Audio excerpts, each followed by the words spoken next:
Right, ఇక మనం big breaking news చూస్తున్నాం. రైజింగ్ స్టార్ సింగర్ మంగ్లీ గాయనిగా ఎంత అంతర్జాతీయ ఖ్యాతి వచ్చిందో అంతకు మించి ఆమెను వివాదాలు చుట్టుముడుతూ ఉన్నాయి. అద్భుతమైన జానపద సినీ గీతాలతో దేశ విదేశాల్లో గుర్తింపు పొందిన మంగ్లీ వరుసగా తప్పులపై తప్పులు చేస్తూ ట్రోల్కు గురవుతున్నారు.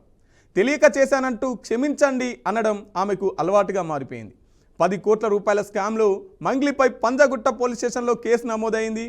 ఫిర్యాదులో డైరెక్టర్ వేణు ఉడుగుల పేరు కూడా ఉంది. కానీ ఎఫ్ఐఆర్లో అతని పేరు తొలగించారు. తన దగ్గర 10 కోట్ల రూపాయలు తీసుకొని మోసం చేసిందని, అడిగితే శవం కూడా దొరకకుండా చేస్తానని మంగ్లీ బెదిరించిందని పంజగుట్ట పోలీసులకు ఫిర్యాదు చేశారు అడ్వకేట్ సుబ్బారావు. దాదాపు 150 మందిని మోసం చేశారని డైరెక్టర్ వేణు ఉడుగుల మంగ్లీ సోదరుడు కూడా ఈ కుట్రలో భాగమని ఆయన ఆరోపించారు. తనకు ప్రాణహాని ఉందని బాధితుడు ఫిర్యాదు చేయడంతో బిఎన్ఎస్ 351/2, 352 సెక్షన్ల ప్రకారం పోలీసులు కేసు నమోదు చేశారు. ధ్రువ సర్జా నటించిన కేడి ది డెవిల్ చిత్రంలో సింగర్ మంగ్లీ పాడిన సర్కే చునారే తేరే సర్కే పాట వివాదం చెలరేగింది. ఆ పాట సాహిత్యం, డ్యాన్స్పై తీవ్రంగా అభ్యంతరాలు వ్యక్తమయ్యాయి. డబుల్ మీనింగ్ సాంగ్ ఎలా పాడారంటూ చాలామంది ఫైర్ అయ్యారు. తనకు ఎవరి మనోభిప్రాయాలను దెబ్బతీయాలనే ఉద్దేశం లేదని, అనుకోకుండా పొరపాటు జరిగిందని ఆమె సోషల్ మీడియా వేదికగా క్షమాపణ తెలిపారు. ఆ పాటను అన్ని ప్లాట్ఫామ్స్ నుంచి తొలగించారు. నోరా ఫతేహి, సంజయ్ దత్ ఈ పాటకు డ్యాన్స్ చేశారు. ఈ పాట వివాదంతో సెన్సార్ బోర్డు కూడా అభ్యంతరం వ్యక్తం చేసింది. తప్పులు సరిదిద్ది పాటను పాడి మళ్ళీ విడుదల చేస్తామని మంగ్లీ తెలిపారు. తన పుట్టినరోజున త్రిపుర రిస్టార్స్ మిత్రులకు ఇచ్చిన పార్టీలో వివాదం ఇరుక్కున్న విషయం తెలిసిందే.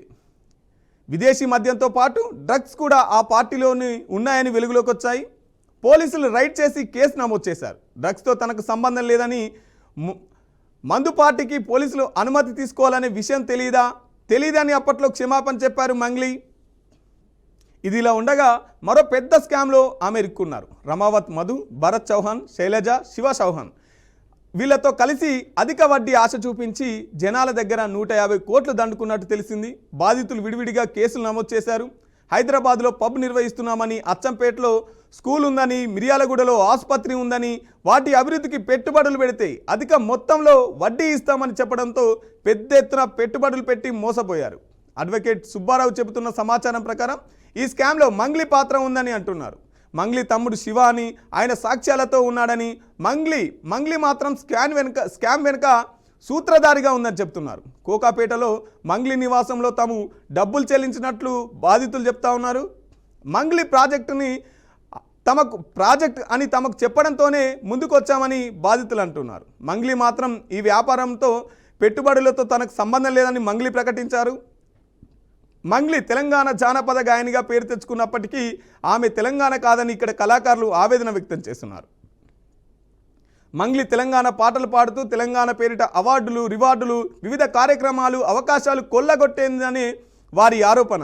ఆమెను గత జగన్మోహన్ రెడ్డి, ఆంధ్రప్రదేశ్ ప్రభుత్వం టీటీడీ, ఎస్వీబీసీ ఛానల్ గౌరవ సలహాదారులుగా నియమించింది. ఆమె పక్కా ఆంధ్రని చెబుతూ ఉన్నారు.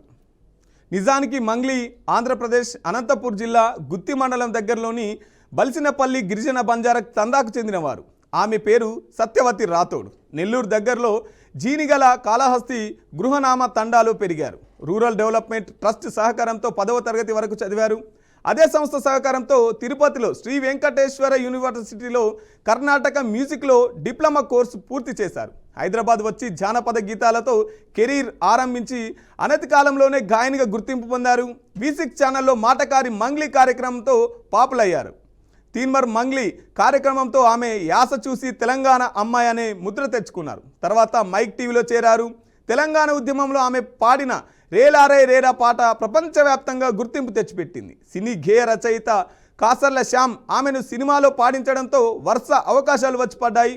ఇషా ఆధ్యాత్మిక కేంద్రం శివరాత్రి రోజు మంగ్లీ భక్తి జానపద గీతాల కచేరీ ఏర్పాటు చేసింది. ఇక అమెరికా ఆట, తన వేడుకలు మంగ్లీ లేకుండా జరగడమే లేదని చెప్పవచ్చు. తెలంగాణ ప్రభుత్వం ₹1,00,000 నగదు విశిష్ట మహిళా పురస్కారంతో సత్కరించింది. వైసీపీ ప్రభుత్వం 5 లక్షలు వైఎస్ఆర్ అచీవ్మెంట్ పురస్కారంతో గౌరవించింది. కేంద్ర సంగీత నాటక అకాడమీ ఉస్తాద్ బిస్మిల్లా ఖాన్ యువ పురస్కారం 30,000 నగదుతో సన్మానించింది. అంతటి క్రేజ్ తెచ్చుకున్న మంగ్లీ ఇప్పుడు వరుస వివాదాల్లో కూరుకుపోతుండడం అభిమానులకు ఆశ్చర్యం కలిగిస్తుంది. రైట్, ఇదే అంశాన్ని మనతో పాటు చర్చించడానికి సింగర్ భిక్షు నాయక్ గారు ఉన్నారు. భిక్షు నాయక్ గారు తనని ముందుగా నుంచి ఫస్ట్ నుంచి కూడా ఎంకరేజ్మెంట్ చేసి పాటలలోకి తీసుకొచ్చి తనను ఈ స్థాయిలో నిలబడడానికి భిక్షు నాయక్ పాత్ర కూడా ఉన్నట్టుగా తెలుస్తూ ఉన్నది. భిక్షు నాయక్ గారు చెప్పండి, మొన్న ఏదో గుళ్ళో రీల్స్ చేసిందని తర్వాత పార్టీలో తర్వాత ఇలా వరుసగా వివాదాలు ఎందుకని కొని తెచ్చుకుంటున్నారు మంగ్లీ గారు? నిజంగానే 150 కోట్ల స్కామ్లో మంగ్లీ పేరుందని అనుకుంటున్నారా? నమస్తేనే. కాకపోతే మంగ్లీకి ఇలా ఎందుకు రివర్స్ అవుతుందో మంగ్లీ పైన నాకు అర్థం కావడం లేదు. మంగ్లీ 150 కోట్ల స్కామ్ చేయాల్సిన అవసరం లేదని నేను అనుకుంటున్నాను. తనకున్నటువంటి పేరు పలుకుబడి ఒక గొప్ప సింగర్ గా ప్రపంచ స్థాయిలో మంచి పేరు సంపాదించుకుంది. మంచి మంచి ఈవెంట్లు చేసి డబ్బు కూడా బాగానే తనకు లభిస్తుంది. కానీ ఇలాంటి పని చేస్తుందంటే ఇంకా మేము నమ్మలేకపోతున్నాము. ఇది ఎంతవరకు కరెక్ట్ అనేది మనకు తెలియదన్న. ఇంకా తెలియని దాని గురించి మనం మాట్లాడడం కరెక్ట్ కాదేమో అనిపిస్తుంది. రైట్, తనని మొదట్లో మీరు పాటలలోకి తీసుకొచ్చారు, అప్పుడు ఏ విధంగా ఉన్నది, తర్వాత పేరు హోదా అవార్డులు వచ్చిన తర్వాత ఇప్పుడు ఏ విధంగా మారింది? తను నిజంగా అనంతపురం జిల్లాలో నిజంగా ఒక చిన్న ఊర్లో గ్రామంలో పుట్టింది నిజమే. కానీ సంస్కారంగా వెదిగింది. తన కష్టపడే గుణం ఉన్నది, ఆ కష్టపడే టాలెంట్ ఉందని చెప్పి ఆ రోజులో మన టీంలో తీసుకోవడం, ఆ అమ్మాయిని పాడించడము, V6 కు పరిచయం చేయడము, ఆమె టాలెంట్ తో ఈరోజు ప్రూవ్ చేసుకుంది. అంత పేరు వచ్చింది. నిజంగా మా బంజారా బిడ్డ అని చాలా గర్వపడుతున్నాము. ఆ అమ్మాయిని నిజంగా V6 పరిచయం చేసిన, నిజంగా మార్కెట్ కు పరిచయం చేసిన నాకు కూడా నేను చాలా ప్రౌడ్ గా ఫీల్ అయినా. కానీ ఇప్పుడు జరుగుతున్న కార్యక్రమాలు చూస్తుంటే చాలా బాధగా ఉంది. ఆ అమ్మాయి ఏది బట్టినా పాపం తనకు రివర్స్ అవుతుంది. అది ఎందుకు అవుతుందో ఏమో అర్థం కావడం లేదు. ఇక అది ఎలా జరుగుతుందో ఎందుకు జరుగుతుందో కూడా అర్థం కావట్లేదన్న. సరే, మొదట్లో ఏ విధంగా ఉండేది? మీరు ఈ 150 కోట్ల స్కామ్ చేసిందంటే మీరు నమ్ముతున్నారా? చేయడానికి గల అవకాశం ఉందంటారా? నా అమ్మాయికి అయితే అవసరం లేదు. ఎందుకంటే తనకున్నటువంటి బాగానే ఉంది, తనకు అవసరం లేదని. కానీ ఇది ఎట్లా జరిగిందో అనేది కూడా నాకు అర్థం కావడం లేదు. అంటే బిజినెస్ విషయంలో ఆమె మరి బిజినెస్ చేయవలసిన అవసరం కూడా తనకు లేదు. మరి తమ్ముడు అంటే మరి తమ్ముడు బిజినెస్ చేయడానికి ఏమైనా ప్రయత్నం చేస్తుండా, మరి ఆ తమ్ముడు ఫ్రెండ్సా మరి ఎవరో తెలియదు. కాకపోతే మంగ్లీ పేరుని మాత్రం బాగా కొంచెం మార్కెట్ లో బాగా ఇది చేస్తున్నారు. అన్న అమ్మాయికి ఫ్యూచర్ లేకుండా చేస్తున్నారు, కావాలని చేస్తున్నారేమో అని కూడా అనిపిస్తుంది. ఈ అమ్మాయి ఎందుకంటే ఎంతో మంది సింగర్లు ఉన్నారు, ఎవరి గురించి ఎక్కడ పోయినా ఈమె ఏది ముట్టుకున్నా ఈ అమ్మాయి గురించి తప్పులే. మొన్న ఒక పాట పాడితే కూడా తప్పని చెప్పారు, మొన్న ఒక చిన్న బర్త్డే జరుపుకున్నా అట్లా జరిగిందన్నారు. కానీ మార్కెట్ లో డబ్బులున్న వాళ్ళు ప్రతి చోట ఎంతో మంది ఎన్నో రకాలుగా జరుపుకుంటున్నారు. మరి వాళ్ళంటే వాళ్ళు ఎవరు బయటకు వస్తలేడు. కానీ మా బంజారా బిడ్డ కొంచెం ముందుకు వస్తే రకరకాలుగా ఆ అమ్మాయి పైన ఇట్లా జరుగుతుంది. ఎంతవరకు కరెక్టో ఏందో నాకు అర్థం కావడం లేదన్నా. నిజంగా ఇది జరిగితే తప్పు చేస్తే ఎవరికైనా అందరు సమానులే తప్పు ముందు. కానీ అది ఎట్లా జరుగుతుందో ఏందో అనేది మాకు అర్థం కావడం లేదు. మాకు తెలిసిన మంగ్లీ వేరే, మరి ఇప్పుడు మీడియా ముందు చూస్తున్న మరి ఏందో మాకు అర్థం కావడం లేదు. మంగ్లీ అంటే ఇలాంటి దానికి దూరం ఉంటుంది, మంచి కష్టపడుతుంది, టాలెంట్ తో ఒక గొప్ప పేరు సంపాదించుకుంది, మంచి హోదాలో ఉంది అని మేము కూడా ప్రౌడ్ గా ఫీల్ అవుతున్నాను. కానీ ఈ మధ్య మీడియాలో రోజుకి ఏదో ఒకటి పాపం మా అమ్మాయికి చుట్టుకొని ఈ రకంగా చూడడం అనేది కూడా మాకు కూడా బాధాకరమైన విషయమే అన్నగారు. రైట్, మీరు ఒక్క నిమిషం అలాగే ఉండండి. మనం సుబ్బారావు లాయర్తో మాట్లాడే ప్రయత్నం చేద్దాం. లాయర్ గారు, అడ్వకేట్ గారు, మీరు చెప్పండి. సుబ్బారావు గారు, పంజాగుట్ట పిఎస్లో ఎందుకోసమని కేసు పెట్టారు, ఏమని కేసు పెట్టారు, అసలు ఏ సెక్షన్ల కింద కేసు పెట్టారు, ఏం జరిగింది? సుబ్బారావు గారు. నమస్కారం అండి అందరికి. అయితే విషయం ఏంటంటే, పంజాగుట్టలో కేసు పెట్టింది ఏంటంటే బెదిరించి చంపేస్తామని చెప్పేసి మంగ్లీ వాళ్ళ తమ్ముడు, తర్వాత ఎవరైతే ప్రధాన నిందితుడు రమావత్ మధు ఉన్నారో వాళ్ళు డైరెక్ట్ గా బెదిరింపులకు పాల్పడడం ద్వారా ఈ కేసు ఫైల్ చేయడం జరిగిందండి. ఇది ఒక్క నిమిషం సుబ్బారావు గారు చెప్పండి. మంగ్లీ గారు బెదిరించారా, మంగ్లీ గారు తమ్ముడు బెదిరించారా? మంగ్లీ గారు, మంగ్లీ వాళ్ళ తమ్ముడు, దీంట్లో ప్రధాన నిందితుడైనటువంటి ఎవరైతే రమావత్ మధు, వీళ్ళు ముగ్గురు కలిసి కాల్లో నన్ను బెదిరించారు. డైరెక్ట్ గా మంగ్లీ ఆయన లాయర్ గారి ఆఫీస్ లో నన్ను కొట్టడానికి కూడా ప్రయత్నం చేసి జుగుప్సాకరమైన మాటలు కూడా తిట్టారు. మంగ్లీ గారికి ఇది కొత్త ఏం కాదు. అది బర్త్డే పార్టీలో కూడా పోలీసులు వీడియో తీస్తున్నప్పుడు వాళ్ళని ఏకవచనంతో పిలవడం కూడా మనం చూసాం. అసలు మీకు మంగ్లీ గారితో పరిచయం ఎలా, ఎందుకోసం అని చెప్పేసి 150 కోట్ల రూపాయలు ఇచ్చారు, ఏం జరిగింది? 150 కోట్లు నేను ఇవ్వలేదండి. బాధితుల దగ్గర నుంచి ఈ రమావత్ మధు, ప్రధాన నిందితుడు రమావత్ మధు అనే వ్యక్తి గోకుల్ నందన ఇండియా ఇన్ఫ్రా ప్రైవేట్ లిమిటెడ్ అనే ఒక కంపెనీని స్టార్ట్ చేసి దాని ద్వారా ఇంపోర్ట్ అండ్ ఎక్స్పోర్ట్ బిజినెస్, తర్వాత ట్రేడింగ్ బిజినెస్, తర్వాత గోల్డ్ బిజినెస్, అదేవిధంగా సిమెంట్ ఫ్యాక్టరీల బిజినెస్, తర్వాత మరి ముఖ్యంగా ఈ ఫ్లాట్లు, రియల్ ఎస్టేట్ ఫ్లాట్లు బిజినెస్ మేము పెడతాను. అధిక లాభాలు వస్తే అందులో అధిక లాభాలు వచ్చేంత వరకు కూడా మీకు ఎక్కువ వడ్డీ ఇస్తామని చెప్పి ఆశావాహుల దగ్గర నుంచి ఆశ చూపించి రమావత్ మధు, పాల్దియ భరత్ చౌహాన్, పాల్దియ శైలజ చౌహాన్, తర్వాత సింగర్ మంగ్లీ వాళ్ళ తమ్ముడు, తర్వాత మా మత్స్యేందర్ అని చెప్పేసి హైదరాబాద్ శివార్లో ఉంటాడు అతను, వీళ్ళందరూ కలిసి దీన్ని డైరెక్ట్ గా ఎవరైతే బాధితులు ఉన్నారో వాళ్ళ దగ్గర నుంచి డబ్బులు వసూలు చేసి ఇవన్నీ కూడా మంగ్లీ దగ్గరకు తీసుకెళ్లడం జరిగిందని చెప్పి బాధితులు చెప్పారు. తర్వాత ఇదే విషయాన్ని మనం ఆమెతో మాట్లాడడానికి ప్రయత్నం చేసినప్పుడు కూడా ఆమె దగ్గర నుంచి సరైన స్పందన రాలేదు. అదే విధంగా ఆవిడ దీన్ని కొట్టిపారేయలేదు. ఇంకోటి ఏంటంటే ఆవిడ అతను ఎవరో నాకు తెలియదండి అని చెప్పి బుకాయించడం ప్రారంభించింది. సో నేను ఆవిడతో పరిచయం అంటే నాకు మ్యూజిక్ డైరెక్టర్ ఒక ఆయన ఉన్నారండి, ఆయన ద్వారా అసలు విషయం ఏంటో కనుక్కుందాం అని చెప్పి ఈవిడ వివరణ కోసం ఫోన్ చేసినప్పుడు ఈ విషయాలన్నీ తెలిసినాయి. తర్వాత ఆవిడ ఒక సెంట్రల్ మినిస్టర్ పేరు చెప్పి నన్ను బెదిరించడానికి ప్రయత్నం చేసింది. సో నేను దానికి భయపడలేదు. భయపడకుండా కేసు ముందుకు తీసుకెళ్లే క్రమంలో ఆవిడ ఎవరు సెంట్రల్ మినిస్టర్ ఎవరు ఏమని చెప్పి బెదిరించింది చెప్తాలేండి తర్వాత ఆయన పేరు. ఏమని బెదిరించిందంటే నన్ను టచ్ చేస్తే ఆయన టచ్ చేసినట్టే, నువ్వు చాలా జాగ్రత్తగా ఉండాలి లేదంటే కథ అటు ఇటు అవుతుందని చెప్పి చాలా వల్గర్ గా ఏకవచనంతో మాట్లాడడం జరిగింది. సో ఈ క్రమంలో చాలా నేను తర్వాత నా కేసు నేను మాట్లాడింది తప్పు సార్, నన్ను క్షమించండి సార్, ఈసారికి వదిలేయండి సార్, దీన్ని ఇంతటితో నా వీడియోలు డిలీట్ చేయించని మాట్లాడినప్పుడు నేను దానికి ఒప్పుకోలేదు. దాంతో పాటుగా బాధితులు కూడా ఒప్పుకోలేదు. ఒప్పుకోపోయేసరికి తను పెద్ద పెద్ద రాజకీయ నాయకులతోని, తర్వాత కొంతమంది ఉస్మానియా యూనివర్సిటీలో నా పూర్వ విద్యార్థులు, నా సహచరులు, స్నేహితులైన వాళ్ళతో ఫోన్లు చేయించడం, తర్వాత ఒక ఎమ్మెల్యే తండ్రి, ఇప్పుడు ప్రజెంట్ వీడియోస్ అంటున్నారు, ఏం వీడియోస్ డిలీట్ చేయమని మంగ్లీ గారు మిమ్మల్ని చెప్పారు? మంగ్లీ గారికి సంబంధించి న్యూస్ అగేన్స్ట్ గా యూట్యూబ్ లో అండ్ పెద్ద పెద్ద ప్రధాన ఛానల్లో వచ్చిన ఇంటర్వ్యూల్ని డిలీట్ చేయించమని. ఓకే.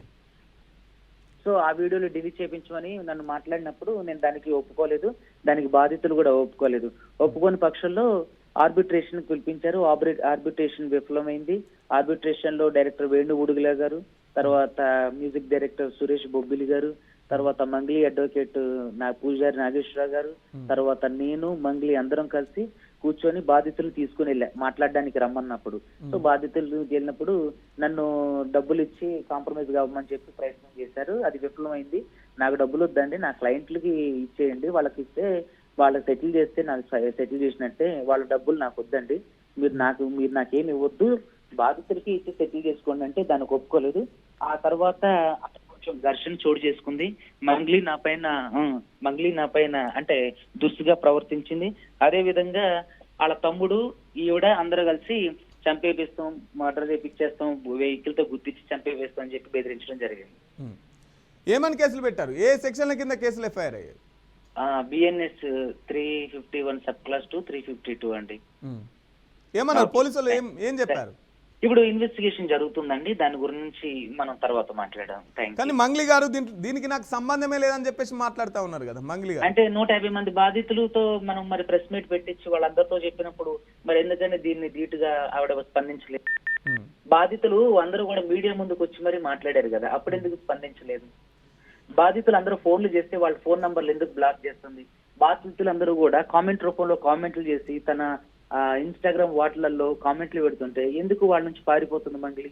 అంటే మంగ్లీ నాకు సంబంధం లేదు సరి అని ఒక మాట అంటే సరిపోయిందంటారా? సో కాబట్టి మీడియా మిత్రులను కూడా నేను కోరుకునేది ఏంటంటే ఏదైతే నిజం ఉందో, ఎవరైతే బాధితులు ఉన్నారో వాళ్ళ తరఫున నిలబడడానికి దయచేసి ప్రయత్నం చేయండి. Thank you. రైట్, మనం భిక్షు నాయక్ గారితో మాట్లాడదాం. విన్నాం కదా, 150 కోట్లకు సంబంధించి అధిక వడ్డీ ఇస్తాం, మాకు అక్కడ సంస్థలు ఉన్నాయి, ఇక్కడ హాస్పిటల్స్ ఉన్నాయి, ఇక్కడ స్కూల్స్ ఉన్నాయి, దీంట్లో పెట్టుబడి పెడితే మీకు అధికంగా వడ్డీ వస్తుంది కాబట్టి మీరు పెట్టండి అని చెప్పి పెట్టుబడి పెట్టిన తర్వాత వాళ్ళకు హ్యాండ్ ఇచ్చే ప్రయత్నం చేయడం, తర్వాత ఒక సెంట్రల్ మినిస్టర్ నాయకుడి పేరు చెప్పి నన్ను టచ్ చేస్తే ఆ సెంట్రల్ నాయకుడిని టచ్ చేసినట్టే నన్ను టచ్ చేసేంత ధైర్యం ఉందా అని చెప్పేసి బెదిరించడం కూడా జరిగిందని చెప్పేసి అడ్వకేట్ సుబ్బారావు గారు మాట్లాడుతూ ఉన్నారు. ఏదేమైనా సరే ప్రాణభయం, నన్ను చంపేస్తారు, అవసరమైతే నీ శవం లేకుండా చేస్తాం అని మంగ్లీ మాట్లాడినటువంటి మాటలు మమ్మల్ని బెదిరించిందని చెప్పేసి పంజాగుట్ట పిఎస్లో కేసు ఎఫ్ఐఆర్ చేయడం జరిగింది. మంగ్లీ తర్వాత డైరెక్టరు వేణు ఉడుగుల తర్వాత మంగ్లీ గారి తమ్ముడు ఇలా చాలామంది ఉన్నారు. ముఖ్యంగా మంగ్లీయే దీంట్లో కీలక పాత్ర ఉన్నట్టుగా తెలుస్తూ ఉన్నది. రైట్, ఏమంటారు భిక్షునాయక్ గారు? స్వయాన బాధితుడి తరఫు లాయరే మాట్లాడారు. అదే ఇప్పుడు లాయర్ గారు మాట్లాడినట్టు వింటుంటే ఇక మరి ఏం జరిగిందో మనకు అర్థం కావడం లేదండి గారు. కాకపోతే ఈ అమ్మాయి మనస్తత్వం ఏంటంటే ఇంత దూరం వెళ్ళే గుణం కాదు. కానీ వేరే వాళ్ళు నాకు అనిపిస్తుంది అంటే మా బంజారాలో మరి ఎవరో ఏమైనా ఆశ చూపించి ఇట్లా చేస్తే బాగుంటది అని చెప్పి ఇట్లా చేస్తున్నారా, ఈ అమ్మాయికి మబ్బుగలుపుతున్నారని కూడా అర్థం కావట్లేదు. ఈ అమ్మాయి అంత దూరం ఆలోచించే మనసు కాదు. మరి ఇంత ఎందుకంటే స్టార్టింగ్ నా దగ్గర ఉన్నటువంటి మంగ్లీ, నా దగ్గర నుండి వెళ్ళినటువంటి మంగ్లీ మన ఎందుకంటే అప్పుడు ఆ ఒక స్టార్టింగ్ లో మంచి భావాలతో అదే ఉంది. ఇప్పుడు కూడా మంగ్లీ తెరమయ్యకి వెళ్తుంటే మేము గొప్పగా ఫీల్ అవుతున్నాము. కానీ ఇలాంటివి జరుగుతుందంటే అది ఇక అది నాకు తెలియని విషయం. అది మీకెంత తెలుసు నాకు అంతే అన్న, మీడియా ద్వారా వింటున్నాను అంతే. అది రైట్, నిజంగానే మంగ్లీకి స్కూళ్ళు తర్వాత ప్రైవేట్ కంపెనీలు హాస్పిటల్స్ ఉన్నాయా? ఇది మాకు తెలియని విషయం అన్న. ఇంతవరకు అయితే మాకు మంగ్లీ అంటే కొత్త పాట ఏదో వస్తుంది, కొత్త సినిమాలో ఏది పడుతుంది, ఏ కంట్రీలో ఎక్కడ ఏ ప్రోగ్రామ్ చేస్తుంది, రోజు అంచెలంచెల ఎదుగుతుంది, ఇవి మాత్రమే తెర మీద చూస్తున్నాం. ఇక పర్సనల్ అంటే అది మాకు తెలియదు అన్న. ఇప్పుడు వినలేదు కూడా. ఇప్పుడు అందరు మీరు వింటుంటేనే, మేము చెప్తుంటేనే వింటున్నామన్నా. మీకేమనిపిస్తుంది ఒక గురువుగా? మంగ్లీ గారు పదే ఆరోపణలు వినిపిస్తూ ఉన్నాయి. ఈ వివాదం ఆ వివాదం ఇలా వివాదాలన్నీ చుట్టుముడుతున్నప్పుడు ఒక గురువుగా మీకేమనిపిస్తుంది? మేము అసలు పేరు సత్యవతి కదా, సత్యం చూసినప్పుడల్లా మేము చాలా ప్రౌడ్ గా ఫీల్ అవుతాం అన్న. ఎందుకంటే ఒకప్పుడు బంజారా భాష మాట్లాడడానికి, మేము బంజారా అని చెప్పుకోవడానికి చాలా మంది మోమాటం ఉండేది. ఈ అమ్మాయి ఎప్పుడైతే బంజారా డ్రెస్ లో వేషధరణలో టీవీ మ్యూజిక్ ద్వారా ఎప్పుడైతే ప్రపంచంలో ముందుకొచ్చిందో చాలా మంది మేము బంజారా అని చెప్పి మేము గర్వంగా చెప్పుకొని చాలా మంది ముందుకొచ్చారు. అంత గొప్ప స్థాయిలో ఉన్నటువంటి ఈ అమ్మాయి మరి ఇట్లా అనగానే అసలు నేను నమ్మలేకపోతున్నాను. మరి ఎందుకు తన దురదృష్టమో ఏంటో గానీ ఈ దాదాపు ఒక 1 year నుండి అంత రివర్స్, తను ఏది పట్టినా రివర్స్ వస్తుంది. ఇంతకుముందు మట్టి పట్టినా బంగారం అవుతుండే. అంటే ఏ పని చేసినా, ఏ పాట పాడినా నిజంగా గొప్పగా స్థాయిలో వెళ్ళేది మిలియన్లో. కానీ ఈ 1 year నుండి అన్ని వినరాని మాటలు వింటున్నాము, చూడరాంది చూస్తున్నాము. మరి ఎందుకు ఈ అమ్మాయి లైఫ్ ఇట్లా రివర్స్ అవుతుందో? ఎందుకంటే ఒక పేరు రావాలంటే చాలా టైం పడుతుంది. అందులో ఆమె కష్టం ఉంది, శ్రమ ఉంది, ఇంత పేరు సంపాదించుకుంది. కానీ ఈ రివర్స్ ఎందుకు అవుతుందో, ఈ చిన్న పొరపాట్లు ఏమైనా ఉంటే అది మంగ్లీ సర్దిద్దుకుంటే ఏదైనా ఇంకా గొప్ప ఫ్యూచర్ ఉంది. చిన్న వయసే గొప్ప ఫ్యూచర్ ఉంది. చిన్న ఎక్కడ ఉంటే అక్కడ ఏమైనా ఉంటే సెటిల్మెంట్ చేసి, ఎవరిదైనా ఉంటే ఇచ్చేసి, లేదా జరగరాల్సింది తనకు తెలియకుండా ఏమైనా జరిగితే వాళ్ళని కూర్చోబెట్టి, మా కుల పెద్ద వాళ్ళని అందరిని కూర్చోబెట్టి ఎక్కడైనా సెటిల్మెంట్ చేసి ఎవరిది వాళ్ళకి ఇచ్చేసినా బాగుంటుంది. లేకపోతే ఈ చిక్కుముడి అలాగే తెలంగాణ, ఎందుకంటే రోజుకి ఏదో భిక్షునాయక్ గారు అలాగే తెలంగాణకు సంబంధించినటువంటి కవులు కళాకారులకు రావాల్సినటువంటి పేర్లు, రివార్డులు, అవార్డులు అన్ని మంగ్లీ గారే తీసుకుంటున్నారు. వాస్తవంగా మంగ్లీ ఆంధ్రకు సంబంధించినటువంటి వ్యక్తి. మా తెలంగాణ వాళ్ళనంతా దెబ్బ కొట్టి ఆమె లబ్ధి పొందుతుంది అన్నట్టు కొన్ని వార్తలు కూడా వస్తూ ఉన్నాయి. అన్నగారు, ఒకటి టాలెంట్ అనేది ఎవరి సొత్తు కాదు. టాలెంట్ కి ప్రాంతీయ భేదము, కులమత భేదం అసలు ఉండదు. ఆ అమ్మాయి గొంతు ఒక స్పెషల్ గా ఉంది, బాగుంది అని చెప్పి చాలా మంది కూడా ఏం చేశారంటే తన గొంతు బాగుందని పాడిస్తున్నారు. తన వాయిస్ బాగుంది, అమ్మాయి ఏ పాట పాడినా మిలియన్ లో వెళ్తుంది, క్లిక్ అవుతుంది, బాగుందని చెప్పి. కానీ ఇక్కడ ఇప్పుడు ఎవరి పాటను ఒకరి టాలెంట్ ని అంటారు కదా, ఒకరి టాలెంట్ ఎవరు దోచుకోలేరు. ఎందుకంటే తెలంగాణలో చాలా మందికి అంటే ఆమె ఉన్న హిట్ సాంగ్స్ అన్ని తీసుకొని సేకరించి మళ్ళీ పాడడం జరిగింది, అవి క్లిక్ అయినాయి. కానీ మేము పాడితే బాగుంటాం, ఎవరితే పాటలు ఉన్నాయో మేము పాడితే బాగుంటుందని వాళ్ళు అనుకున్నారు. కానీ ఎవరి టాలెంట్ ఆమె దోచుకోలేదు, ఎవరి కష్టాన్ని దోచుకోలేదు. కాకపోతే అవకాశాలు వచ్చినాయి. ఇప్పుడు సింగర్ అన్నప్పుడు ఎవరు పిలిచినా వెళ్ళి పాడాలి. సింగర్ అన్నప్పుడు ఏదైనా యాక్టింగ్ కావచ్చు, పాడాలి. వేరే వాళ్ళ పాటలు కొన్ని పాడినా కానీ పర్మిషన్ తీసుకొని పాడింది. మరి అట్లాంటప్పుడు కూడా కొంతమంది సింగర్లు ఈమె మొత్తం ఈమెనే పాడుతుంది, ఎందుకంటే ప్రాంతీయ భేదాలు, ఒక బంజారా బిడ్డ అని చెప్పి మరి ఇట్లా అనుకుంటే చాలా మంది సినిమా ఇండస్ట్రీలో మళ్ళీ అంతా అక్కడ నుంచి అన్ని కులాలు, అన్ని తెగలకు సంబంధించిన వాళ్ళన్ని వేరే రాష్ట్రాల వాళ్ళు ఉన్నారు కదా. మరి బాంబే నుండి పాడుతున్నారు, ఇక్కడ చాలా మంది బెంగళూరు ఇక్కడ చాలా మంది సింగర్లు వాళ్ళతో కూడా పాడిస్తున్నారు కదన్న. అట్లా ఏదో కులాన్ని తక్కువ చేసి మాట్లాడడం కూడా కరెక్ట్ కాదు. అమ్మాయికి టాలెంట్ ఉంది, ఆ అమ్మాయి అవసరం ఉందని పాడిస్తున్నారు. ఎవరి టాలెంట్ అమ్మాయి దోచుకోలేదు. రైట్, థ్యాంక్ యూ భిక్షునాయక్ గారు. సో చూస్తున్నాం కదా, పెద్ద స్కామ్లో ఇరుక్కున్నారు సత్యవతి అలియాస్ మంగ్లీ గారు, అలాగే అతని తమ్ముడు రమావత్ మధు, భరత్ చౌహాన్, శైలజ, శివ చౌహాన్ వీళ్ళందరితో కలిసి అధిక వడ్డీ ఆశ చూపించి జనాల దగ్గర 150 కోట్లు దండుకున్నట్టు తెలుస్తూ ఉన్నది. బాధితులు విడివిడిగా అక్కడక్కడ కేసులు నమోదు చేశారు. హైదరాబాద్లో పబ్ నిర్వహిస్తున్నామని, అచ్చంపేటలో స్కూల్ ఉందని, మిర్యాలగూడలో ఆసుపత్రి ఉందని, వాటి అభివృద్ధికి పెట్టుబడులు పెడితే అధిక మొత్తంలో మీకు వడ్డీ ఇప్పిస్తామని చెప్పడంతో పెద్ద ఎత్తున పెట్టుబడులు పెట్టి మోసపోయినట్టుగా తెలుస్తూ ఉన్నది. మనకు ఇంతకుముందు అడ్వకేట్ సుబ్బారావు గారు కూడా చాలా క్లియర్గా చెప్పారు. ఈ స్కామ్లో మంగ్లీ ముఖ్యమైన పాత్ర, కీలక పాత్ర ఉందని కూడా చెప్తున్నారు. మంగ్లీ తమ్ముడు శివ ఆయన సాక్ష్యాలతో సహా ఉన్నాడని చెప్పేసి అడ్వకేట్ చెప్తున్నారు. మంగ్లీ మాత్రం స్కామ్ వెనుక సూత్రధారిగా ఉందని కూడా చెప్తా ఉన్నారు. కోకాపేటలో మంగ్లీ నివాసంలోనే తాము డబ్బులు చెల్లించినట్లు బాధితులు చెప్తా ఉన్నారు. మంగ్లీ ప్రాజెక్ట్ అని తమకు చెప్పడంతోనే ముందుకొచ్చామని బాధితులు అంటున్నారు. మంగ్లీ మాత్రం ఈ వ్యాపారంతో, ఈ పెట్టుబడులతో తనకు ఎటువంటి సంబంధం లేదని మంగ్లీ చెప్తున్నారు. మంగ్లీ ఇంకొక వివాదంలో కూడా ఇరుక్కున్నట్టుగా తెలుస్తూ ఉన్నది. తెలంగాణ జానపద గాయనిగా పేరు తెచ్చుకున్నప్పటికీ ఆమె తెలంగాణ కళాకారుని కాదని ఇక్కడ ఉన్నటువంటి కళాకారులు ఆవేదన వ్యక్తం చేస్తున్నారు. మంగ్లీ తెలంగాణ పాటలు పాడుతూ తెలంగాణ పేరిట అవార్డులు, రివార్డులు, వివిధ కార్యక్రమాలు, అవకాశాలు కొల్లగొట్టిందని ఇక్కడ ఉన్నటువంటి వారు ఆరోపిస్తున్నారు. ఆమెను గత జగన్మోహన్ రెడ్డి ఆంధ్రప్రదేశ్ ప్రభుత్వం టీటీడీ ఎస్సీబీసీ ఛానల్లో గౌరవ సలహాదారులుగా నియమించిందని, ఆమె పక్క ఆంధ్ర అని చెప్తా ఉన్నారు. రైట్, వరుసగా మంగ్లీకి వివాదాలు ఎదురవుతూ ఉన్నాయి. ఇంత ముందుకు ఆమె బర్త్డే పార్టీకి సంబంధించినటువంటి బర్త్డే పార్టీలు అక్కడ పర్మిషన్ లేకుండా డీజే పెట్టారు, అలాగే మందు పెట్టారు, అలాగే మొదట్లో డ్రగ్స్ కూడా ఉన్నాయని చెప్పేసి అక్కడ వార్తలు వచ్చినప్పటికీ అక్కడ ఉన్నటువంటి చుట్టుపక్కల ఉన్నటువంటి ప్రజలు ఇబ్బంది పడుతూ అంత పెద్ద ఎత్తున సౌండ్ పెట్టుకొని ఒక చిన్న సామాన్యమైన కుటుంబంలో వచ్చినటువంటి ఒక బంజార బిడ్డ, ఒక తండాల నుండి వచ్చినటువంటి మంగ్లీ గారు ఈరోజు మందు పార్టీలు, తర్వాత పెద్ద పెద్ద డీజేలతోని ఇంత డబ్బు ఎక్కడి నుంచి వస్తున్నది మంగ్లీకి అవకాశాలు వస్తున్న మాట వాస్తవమే. కానీ ఇక్కడున్న తెలంగాణ కళాకారుల పొట్టగొట్టి, ఇక్కడున్న తెలంగాణ కళాకారుల అవకాశాలన్నీ తాను పొందుతూ ఈ అవకాశాలను తాను డబ్బుగా మలుచుకొని ఇలా చేస్తుందని చెప్పేసి ఇక్కడ ఉన్నటువంటి కళాకారులు ఆరోపిస్తున్నారు. ఏదేమైనా ఇటీవల కాలంలో మనం చూసాం, తను ఒక సినిమాలో పాట పాడింది. ఆ పాట మొత్తం డబుల్ మీనింగ్స్ డైలాగ్స్తో ఉన్నది. తను ఒక జర్నలిస్ట్గా కూడా ఇంతకుముందుకు మీడియాలో పనిచేసింది. అటువంటి డబుల్ మీనింగ్స్ ఉన్న డైలాగ్స్ ఉన్న పాటని ఎందుకోసమని ఎంచుకోవడం జరిగింది. మరి అటువంటి డబుల్ మీనింగ్స్ ఉన్న పాటను సెన్సార్ బోర్డు ఎలా పర్మిషన్ ఇచ్చింది? మళ్ళీ తిరిగి క్షమాపణ కూడా చెప్పి ఆ పాటను తిరిగి రాస్తాం, అటువంటి పదాలని తొలగిస్తాం, మళ్ళీ రిలీజ్ చేస్తామని మంగ్లీ చెప్పడం జరిగింది. అలాగే ఇంతకుముందు బర్త్డే పార్టీ సంబంధించినటువంటి విషయంలో కూడా తను పర్మిషన్ తీసుకోవాలి డీజేకి అని నాకు తెలియదండి, అలాగే మందుకు సంబంధించినటువంటి పర్మిషన్ నాకు తీసుకోవాలని తెలియదండి అని చెప్పేసి మీడియా ముంగట చాలా చిన్నగా, చాలా సున్నితంగా చెప్పి పక్కకు జరిగిందనే అంశాన్ని మనం ఇంత ముందుకు చూస్తాం.